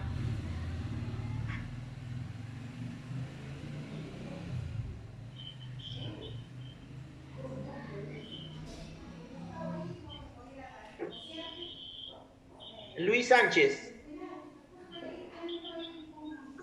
Luis Sánchez, ¿me escuchas? Luis Sánchez.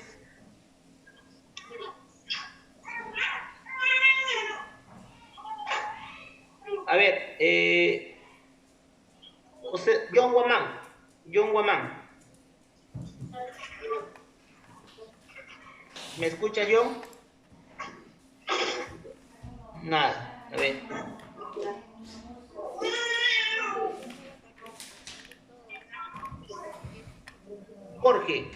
Jorge, ¿estás ahí? ¿Estás presente, Jorge? Sí, dígame. Jorge, a ver, en la imagen que tenemos ahí en pantalla, ¿qué puedes observar que esté mal? ¿O todo está bien?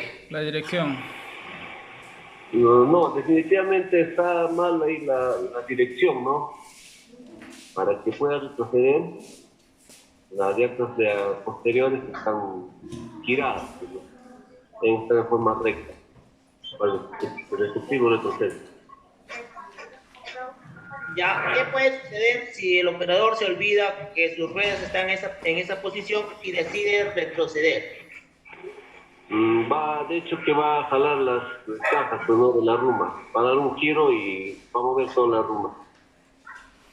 Efectivamente, gracias, Jorge, ¿no? Entonces, importantísimo nuevamente es alinearse de forma recta, ya sea para descargar o cargar alguna ruma, ¿no? Para apilar o desapilar alguna ruma, ¿no? ¿Qué pasa si el operador tiene las ruedas giradas y olvida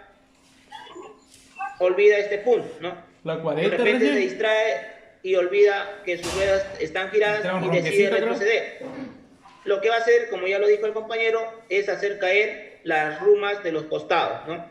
Asimismo, la ruma que quiere cargar o descargar y la ruma de los costados, ¿ya? Importantísimo, nuevamente, antes de apilar o desapilar alguna ruma es alinearse de forma recta a ella. Vamos a pasar a los principios de funcionamiento del equipo montacargas, ¿sí? El equipo montacargas va a trabajar basándose en 3 principios fundamentales. ¿Cuáles van a ser estos 3 principios? Primer principio, lo que es el principio de Fulk, ¿sí? Principio de Fulk. Segundo, triángulo de estabilidad. Y tercero, el centro de gravedad, ¿sí? Estos 3 principios, o el equipo va a trabajar basándose en estos 3 principios. Principio de Fulk, número 1, ¿no? Se refiere, nos dice, a una viga que tiene 2 pesos colocados, cada uno de ellos en uno de sus extremos, y que están equilibrados sobre un fulcro o un pivote. Es tal y como ocurre en un columpio de balancín de un patio de juegos, ¿no? Un montacargas sigue un principio similar. Se coloca una carga en las horquillas y se equilibra con el peso del contrapeso del equipo. Las horquillas se apoyan en un punto de fulcro situado en el eje delantero. Entonces, sabiendo esto, ¿dónde va a estar ubicado el punto de fulcro? Va a estar ubicado en las ruedas delanteras, ¿sí? En el eje delantero del equipo, ¿ya?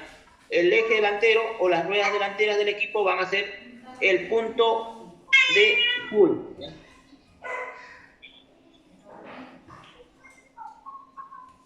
Segundo principio, triángulo de estabilidad, ¿sí? El segundo principio viene a ser el triángulo de estabilidad.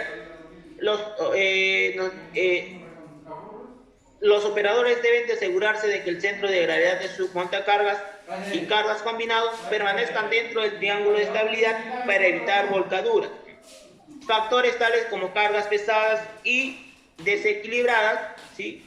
Conducir en terrenos inclinados o desiguales o girar con cargas elevadas pueden hacer que el centro de gravedad se mueva fuera del triángulo de estabilidad del equipo, ¿sí? Este resultado puede ser catastrófico, ¿ya? ¿Cuáles van a ser los factores que van a influir en la estabilidad del montacargas? ¿Qué factores influyen en la estabilidad del equipo? Número 1, el posicionamiento de las cargas. 2, el posicionamiento del mástil. La altura de la carga también es otro factor que influye.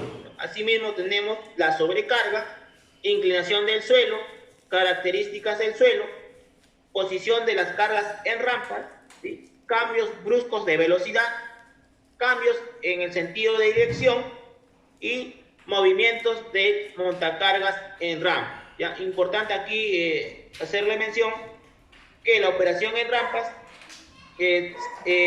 siempre la carga debe de estar del lado alto de la pendiente, ¿sí? Si vamos a bajar una rampa, lo debemos hacer en retroceso, ¿no? Y si vamos a subir, hacia adelante, ¿ya? Lo ideal acá es siempre la carga debe de estar del lado alto de la pendiente. Tercer principio, ¿no? Tercer principio va a ser el centro de gravedad, ¿sí? El centro de gravedad de un montacargas es el punto en el que se concentra todo el peso de la carretilla, ¿ya? Hay que tener en cuenta que con cada nueva carga se crea un centro de gravedad, ¿sí? El centro de gravedad combinado del equipo y de la carga debe quedar situado dentro del triángulo de estabilidad para evitar que el equipo vuelque hacia adelante, se caiga hacia un lado o también haga caer su carga, ¿ya? El centro de gravedad propio del equipo, solo del equipo, va a estar ubicado a esta altura que acabo de colocar de color azul, ¿sí? Asimismo tenemos el centro de gravedad de la carga, solo de la carga, ¿sí? El centro de gravedad solo de la carga, color rojo, y centro de gravedad solo del equipo sin carga, va a ser de color azul. Y cuando hablamos de un centro de gravedad combinado, carga y peso, carga y unidad, vamos a hablar cuando el equipo ya levanta una carga. Cuando el equipo ya eleva una carga, estamos hablando de centro de gravedad combinado. Ahora, el centro de gravedad no va a estar en un punto fijo, ¿no? El centro de gravedad va a estar siempre en movimiento, se va a mover hacia sus lados. ¿Cuándo se va a mover? En todo instante que yo opere el equipo, ¿ya? Nunca va a estar fijo, ¿ya? ¿Qué pasaría si este centro de gravedad se mueve y cae fuera del triángulo de estabilidad? ¿Sí? Quiero decir, sale fuera del triángulo de estabilidad por cualquiera de sus lados, ya vamos a estar hablando de una volcadura, ¿no? Si el centro de gravedad sale hacia los costados, vamos a hablar de una volcadura lateral, y si el centro de gravedad se mueve y sale fuera del triángulo hacia adelante, vamos a hablar de una volcadura frontal.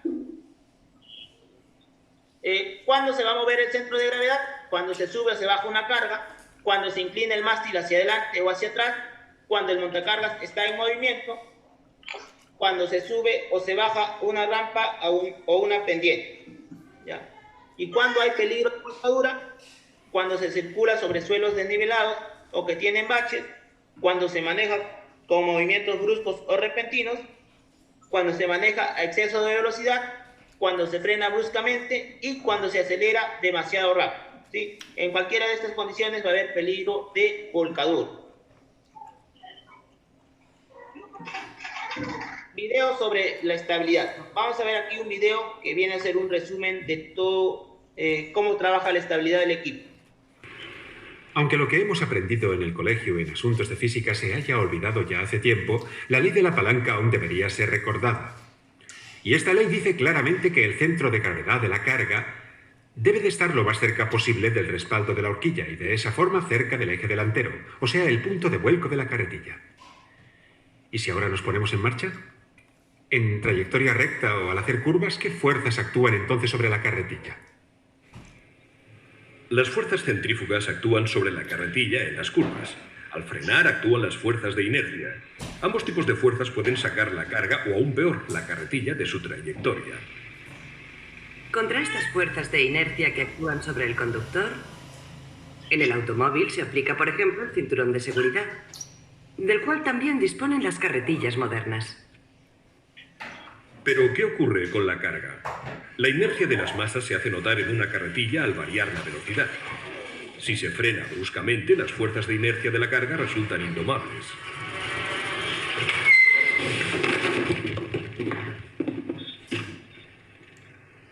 ¿Y qué hay de las fuerzas centrífugas? ¿Cuál de los dos podrá tomar mejor la curva? Claro que el más plano, el ancho. Está repartida sobre 4 ruedas, tiene 4 puntos de apoyo. La carretilla en contra solo tiene 3 puntos de apoyo y estos forman el triángulo de asentamiento o superficie de apoyo. Las ruedas traseras de dirección están fijadas al eje en su centro. En la carretilla de 3 ruedas, las 3 ruedas forman el triángulo. No hay mucha diferencia en la carretilla de 4 ruedas. Debido a la colocación central del eje pendular, se forma aquí igualmente un triángulo de asentamiento o superficie de apoyo. La movilidad de la carretilla se debe a este tipo de construcción. Pero este triángulo de asentamiento o triángulo de vuelco también es el punto débil de la carretilla. No cabe duda que 4 puntos de apoyo son mejor que 3. Si se mira bien, la fuerza centrífuga se produce justamente por la inercia de la masa, solo que en una curva no hace su efecto hacia adelante sino hacia afuera, y por tanto es especialmente peligrosa para una carretilla. Cuanto más alta es la velocidad y más cerrada la curva, tanto mayor será el riesgo de vuelco. A doble velocidad, la fuerza centrífuga se cuadruplica. Es muy importante saber lo siguiente. Sin carga, el riesgo de volcar con la carretilla es considerablemente mayor que con carga. La razón de ello nos lo muestra el triángulo de bordes de vuelco. El centro de gravedad de la carretilla vacía se halla muy cerca de los bordes de vuelco. Los brazos de palanca son cortos. Por eso el riesgo de vuelco es alto. Con carga, el centro de gravedad conjunto se halla cerca del eje delantero. La distancia con respecto a los bordes de vuelco es considerablemente mayor, y ya que el peso que se unifica en el centro de gravedad conjunto es mayor, la carretilla cargada se aferra mejor al piso que en vacío. Si se levanta la carga, no tan solo se desplaza el centro de gravedad de la carga, sino que se desplaza también hacia arriba el centro de gravedad conjunto. Y lo que por fuerza ocurre si se entra velozmente con la carga levantada en una curva, no hace falta ni mencionarlo.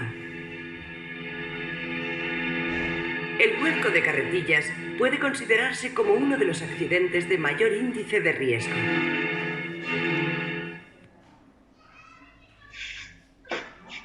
Listo. Hemos visto prácticamente un resumen de cómo trabaja o cómo funciona la estabilidad del equipo montacargas, ¿ya? Vamos a continuar. Ya vamos a pasar a la interpretación de la placa de capacidad de carga, ¿sí? Aquí tenemos nuevamente la placa que habíamos dejado en stand-by en un inicio, ¿no? Tenemos los siguientes datos, ¿sí? Primero, antes que nada, debemos de saber ubicar o debemos de saber identificar cuál es la distancia al centro de gravedad, ¿sí? Les dije que los datos que tenemos en la parte inferior de la placa van a ser la distancia al centro de gravedad de la carga, ¿ya? ¿Cómo hallamos esa distancia? De la siguiente manera, ¿no? ¿Cuál va a ser esa distancia? La distancia al centro de gravedad la vamos a hallar desde la rejilla del equipo, ¿sí? Desde la parrilla hasta el centro de gravedad de la carga. ¿Dónde va a estar ubicado el centro de gravedad de la carga? Va a estar ubicado en el punto medio si es que está distribuido uniformemente en todos sus lados. Si tenemos una carga que está distribuida uniformemente en todos sus lados, el centro de gravedad se va a ubicar en el medio, ¿no? Entonces, la distancia al centro de gravedad va a ser desde la rejilla del equipo hasta el centro de gravedad de la carga.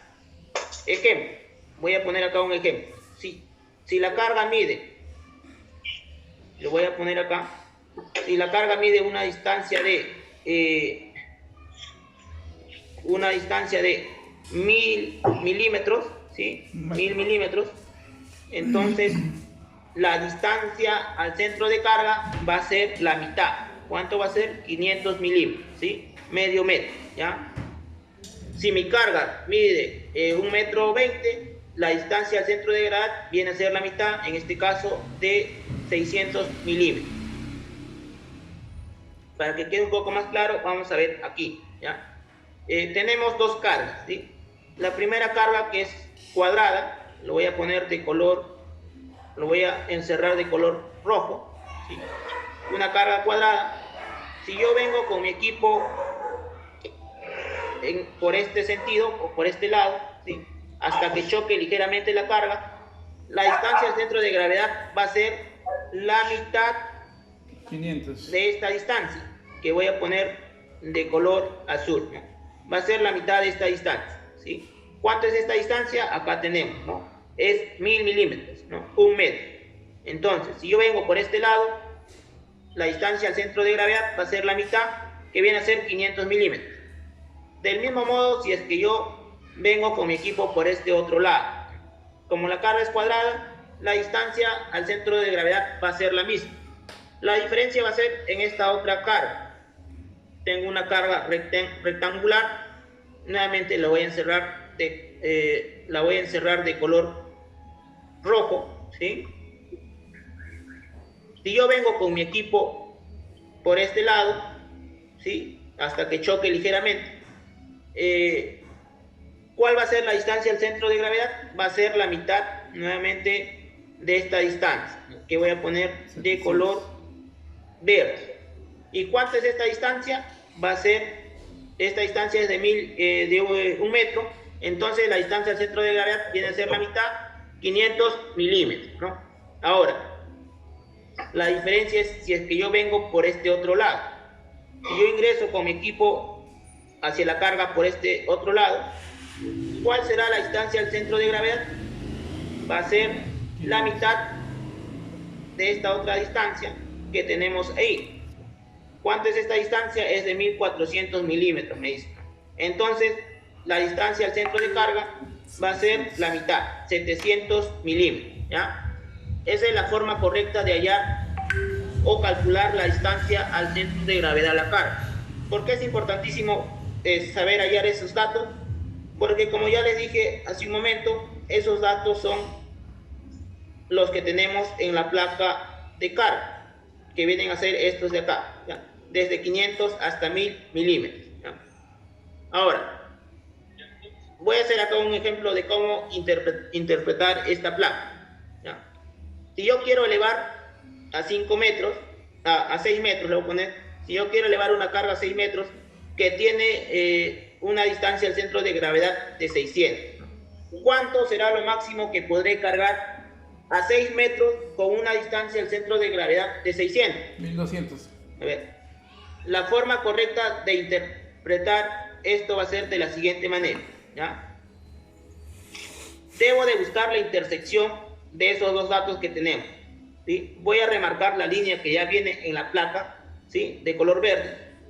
Debo de buscar la intersección de esas dos líneas, ¿sí? Ahora, la línea recta de lo que es de la distancia al centro de carga y la línea en diagonal o perpendicular que sale desde la altura de elevación, ¿no? ¿Dónde está la intersección de esas dos líneas? Se ubica en este punto, ¿sí? Esa va a ser la intersección correcta que nosotros debemos de hallar en la placa de carga, ¿ya? Muchos se equivocan, y lo voy a poner de color rojo, buscan la intersección de este otro punto, ¿ya? De la línea recta, ¿sí? Esa intersección no es la correcta, ¿sí? Eso está mal, ¿ya? Entonces, una vez que haya la intersección, voy a trazar una línea recta hacia la capacidad de carga. ¿Cuánto será? Aproximadamente está a esta altura, ¿sí? ¿Cuánto va a ser? 3100, ¿sí? Entonces, a 6 metros y con una distancia al centro de gravedad de 600 milímetros, lo máximo que voy a poder cargar es de 3100 kilogramos, ¿ya? 3100 kilogramos es lo máximo que voy a poder cargar. voy a hacer otro ejemplo y voy acá a solicitar el apoyo de Al, ¿no? A 6 metros 800, ¿ya? Con una distancia al centro de gravedad de 600 nuevamente, ¿ya? ¿Cuánto será lo máximo que podré cargar en esas condiciones? A ver, Alex Chávez, ¿me escuchas? 806.000, ¿cuánto dijo? ¿Cuántos metros? Alex. No, acá está nomás para que te direcciones. A ver, Daniel Quiroz. ¿Me puedes repetir, por favor? ¿A cuánto de...? ¿A cuánto? A 6 metros 800, sí, 6 metros 800 milímetros, con una distancia al centro de carga de 600 milímetros, ¿cuánto será lo máximo que podré cargar? Ya, 2200. 2200 kilogramos será lo máximo, entonces. Ajá. A ver, gracias, estimado. Vamos a ver si es correcto, ¿no? Entonces, ¿qué tenemos que hacer? Es buscar la intersección, ¿ya? Voy a buscar la intersección de esos dos puntos, ¿sí? ¿Me logra marcar?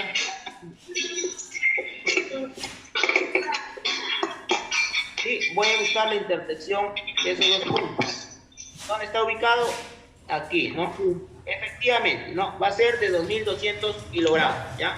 Y voy a hacer una última pregunta a un participante más. A 6 metros 300, ¿sí? 6 metros 300 con una distancia al centro de carga de 700. Ya, voy a solicitar aquí el apoyo de Ronnie, ¿me escuchas? Ronnie Einstein. Pacho, ¿a qué hora? A ver, José Medina. No, ¿me escuchas, José Medina? José. Sí, un momento. Ya, listo. 6.300, ¿no? 6.300, perdón, claro, 6.300 milímetros, ¿no? O 6 metros 300 milímetros, con una distancia al centro de gravedad, al centro de carga de 700 milímetros. Aproximadamente 2.500 kilos. 2.500 kilos aproximados. A ver, vamos a ver si es correcto. Gracias, estimado, ¿no? Entonces, como les digo, debo de buscar la intersección, ¿ya? La intersección de esos dos puntos, ¿ya? ¿Dónde va a estar la intersección? En este punto. Dani, ¿está ocupado tu celular? ¿Está ocupado tu celular? ¿Cuánto es? Que pasar una foto. Aproximadamente 2.500 kilogramos, ¿ya? No, tu cámara. Importante nuevamente buscar la intersección con la línea perpendicular, ¿ya? No se equivoquen y busquen la línea con esta otra recta. No busquen la intersección con esta otra recta. De ahí me la pasa mi WhatsApp. Listo. ¿Alguien desea hacer alguna consulta con respecto a esta placa? A ver. Nada. Vamos a continuar. Ya lo vimos. Ya. Peligros en la operación. Los accidentes con montacargas y que también involucran peatones pueden ser ocasionados por lo siguiente. Número 1, ¿no? Visión obstruida, ¿no? Asimismo, los giros bruscos, acelerar y frenar bruscamente, un peatón que desconoce la presencia del equipo, llevar pasajeros, jugar con el equipo y el exceso de confianza, ¿ya? Hay que tener mucho cuidado con el exceso de confianza. En muchas ocasiones, este último punto, ¿sí? El exceso de confianza va a traer como consecuencia accidentes, ¿ya? Mucho cuidado con eso. En caso de volcadura, ¿qué es lo que nos dice Fábrica? Fábrica nos dice que la estabilidad de la carretilla industrial está garantizada si se utiliza correctamente y según lo previsto, ¿ya? Si la carretilla industrial llegara a volcar debido a una aplicación no aprobada o a un funcionamiento incorrecto, se debe de seguir las siguientes instrucciones, ¿no? ¿Qué debemos de hacer y qué no debemos de hacer en caso de volcadura? Primero, lo que no debemos de hacer. Nos dice que de ninguna manera abrir el cinturón de seguridad, ¿sí? Asimismo, no debemos de abandonar el equipo saltando, ¿ya? Eso es lo que no se debe de hacer. Por lo contrario, lo que se debe de hacer es agarrarse firmemente del el timón del equipo, ¿sí? De la volante de dirección con las manos y apoyar firme los pies en el piso del equipo, ¿no? Y por último, apoyarnos en contra de la volcadura, ¿no? Nos apoyamos en contra de la volcadura. Eso es lo que se debe y no se debe de hacer. ¿Ya? Recomendaciones, ¿sí? Vamos a pasar ya a la parte final con las recomendaciones de seguridad. Primero, ¿no? Antes de iniciar la operación del equipo, importantísimo es realizar la inspección preoperacional, en el cual vamos a hacerlo dando un giro de 360 grados al equipo, ¿no? Asimismo, al momento de subir al equipo, usar los 3 puntos de apoyo, así como también al descender del equipo, ¿ya? Durante el traslado, ¿no? Importantísimo mirar en la dirección del traslado antes de mover la carga, y si voy de reversa debo revisar los lados del equipo, ¿no? Así, lado derecha e izquierda, ¿no? Respecto a la distancia de radio, ¿no? Ya sabemos todos que es de 5 metros, ¿no? La segregación de máquina-hombre viene a ser de 5 metros.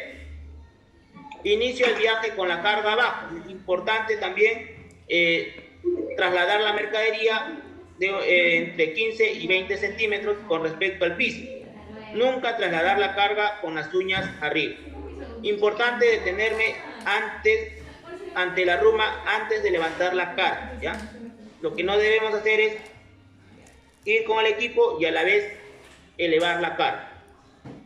Al finalizar la jornada, estaciono el equipo en las áreas destinadas para este fin, ¿sí? No debajo de rack o en otro lugar. Aplico el freno de estacionamiento, ¿sí? Antes de bajar del equipo. Bajo las uñas a nivel del piso. Acá también tenemos la recomendación de esperar 3 minutos para bajar la temperatura del motor, ¿sí? Cortar el suministro de gas y luego de ello apagar recién. Desciendo de la unidad sin dejar ningún residuo, ¿ya? Importante dejar el equipo sin ningún residuo. Evito distracción, ¿no? No desvío la mirada al celular cuando estoy manejando, ¿no? ¿Qué más no debo de hacer? No uso audífonos, ¿no? Alguien me puede prevenir un accidente y no escucharé por estar con esta distracción. No desvío la mirada ni por ajustar mi asiento cuando estoy manejando, ¿ya? Nos dice que este paso o este procedimiento se debe de hacer antes de iniciar la operación con el equipo, ¿no? ¿Y qué sucede si se tiene que contestar el celular? Se debe de buscar una zona totalmente segura y recién se debe devolver la llamada. Listado de actos inseguros, ¿no? ¿Cuáles son los actos inseguros más comunes? Primero, tenemos el incumplimiento de pare en intersección, ¿no? ¿Qué más? Incumplimiento de revisión de 360 grados antes de arrancar el equipo. Incumplimiento al cruzar en diagonal y no respetar la direccional. Incumplimiento en trasladar la carga con las uñas arriba, ¿no? Por más de 20 centímetros con respecto al piso. Incumplimiento de mantener la distancia de 5 metros entre máquina y máquina peatón. Incumplimiento de no respetar la prioridad de la unidad, ¿no? El intento de sobrepasar. Incumplimiento en el uso de audífonos, celular o cualquier otra distracción. Asimismo, incumplimiento de la limpieza del montacargas, como puede ser dejar botellas, ¿no? Trapos, mascarillas, ¿sí? Etc. ¿Ya? Importantísimo dejar limpio nuestro equipo al finalizar nuestro turno. Y por último, las consideraciones de seguridad, ¿sí? Estos programas van a estar dentro del equipo, el cual nos indican lo siguiente, ¿no? La primera imagen, ¿sí? Nos hace referencia a la prohibición de situarse bajo la carga, ¿ya? Prohibido situarse bajo la carga. ¿Qué más? Prohibido levantar personas o transportar personas en las horquillas. Asimismo, tenemos la prohibición de introducir las manos entre el mástil para de repente acomodar la carga o cualquier otra función. Y este último pictograma nos indica el uso obligatorio del cinturón de seguridad para operar el equipo. ¿Sí? Con eso estaríamos finalizando. ¿Sí? A ver, para comentarles que voy a enviar un link para que puedan acceder al examen.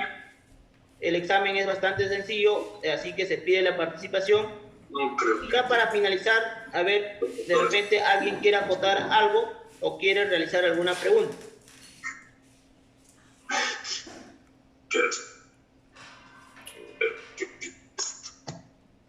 No hay. Bueno, al parecer no hay preguntas, ¿no? Entonces, con eso, conmigo estamos finalizando. Muchas gracias por su participación. ¿Sí? Que tengan buenas tardes. Le doy el pase a Luz. Luz, ¿me escuchas?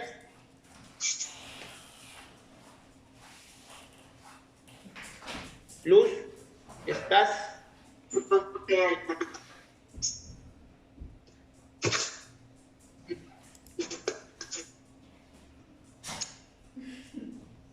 A ver, hay que esperar un momento.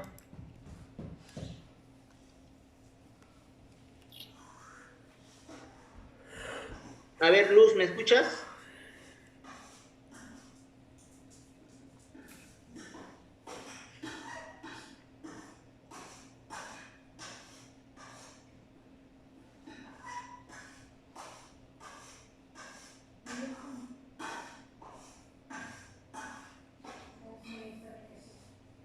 A ver, mientras esperamos, les voy a enviar lo que es el link para que puedan acceder. Para que puedan acceder al examen, ¿ya? A ver, un momento.